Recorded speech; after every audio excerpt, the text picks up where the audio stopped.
something you'll probably see a lot this week at South by Southwest. There's loads of change, loads of new technologies and all this sort of stuff.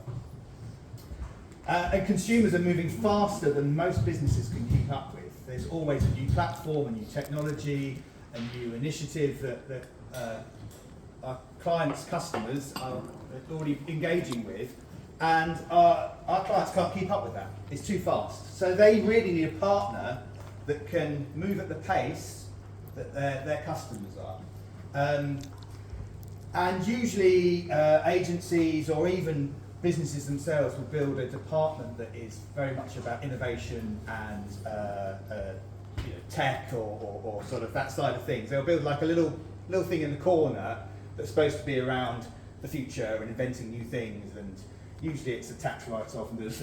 But anyway, we at DEPT really have tried to imagine an entire company built around this premise. So our proposition is we're the growth invention company. We're a company, and the clue's here, we invent stuff. It's all about new ways to bring together different innovations, different pieces of technology, marketing and technology together to bring what most clients are really after, which is growth.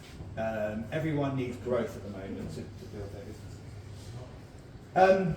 So we believe invention is fundamental to that growth. We've got to find new ways for companies to make money, essentially. We've got to find new audiences, we've got new platforms, new ways to speak to audiences, new ways to sell. And we deliver... I'm sorry. I think there's a lot of feeling at the moment that growth comes from efficiencies. So if you save money, that's your way to growth. Yes. But actually, there's a belief, and we hold that belief, that there's potential for growth in inventing. So rather than just about that efficiency play, it's like what is the potential with these new technologies for more rather than less? Yeah, absolutely.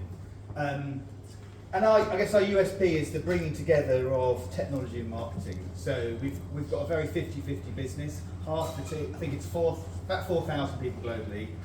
Literally 2,000 are experienced in engineering and 2,000 are creative and media. I sit in the creative and media department. So we're doing this for some of the world's most ambitious brands. And across these 5 broad work streams, brand and media, pretty self-explanatory, advertising, creative, content, culturally linked, but also linked with measurable impact through media. We've got customer experience, which is much about building products and digital experiences where audiences interact with. Commerce, pretty self-explanatory, building e-commerce platforms to helping finding new ways to market for our clients to sell their goods. We've got technology and data, which is really much about how we, and I guess at a fundamental level, build systems, how we handle data, how they use AI behind the scenes to really fuel their business. And CRM and personalizations, like how do we create content at scale, how do we create one-to-one communications, and things like that. So across that, I'm not going to talk about it today, but there's a thread of AI, and that's a big topic I'm sure you'll be hearing all week at South by Southwest. And we try to apply AI in every part of everything we do. But I'm not going to show you any AI. No, I'm not showing you any AI work today. So it's all good. There you go. Refreshing. Refreshing, yeah. Last year I took about just AI. So I'm not going to talk about through these in great detail, but just a snapshot of the type of clients and scale of industries that we work from eBay to Meta to Just Eat Takeaway to Foot Locker. And different examples of where we're using brand, where we're using media, where we're using experience to build transformational innovation that's grown all these businesses in different ways. So real wide. And I think traditionally businesses have come to agencies and they've said, "Please, can you run my media? I've got this much budget. Okay, come back to me with a plan." The conversations we're now having with clients is, so for Foot Locker, for example, like I'm selling loads.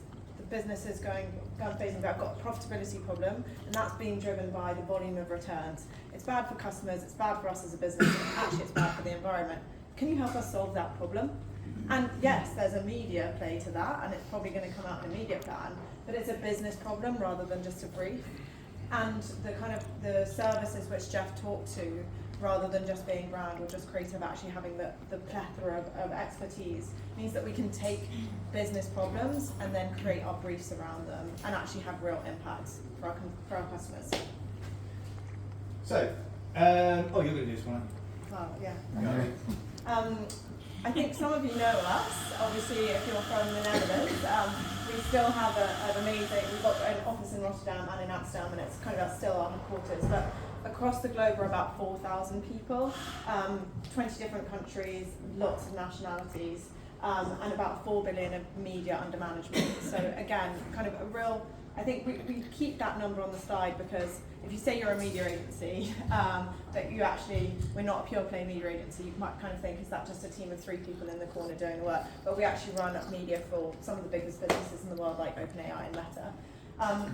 We have this global footprint because talent exists everywhere, and it allows us not only to find the best talent around the globe. So for example, that we've got an incredible design team in Argentina, but it also allows us to have longer working days for our clients, and that drives efficiency beyond just kind of AI, for example. Right, that was 6 slides, I promise you it was short. So, I was going to show you 3 recent projects, just to give you a flavour of the sort of work we do, and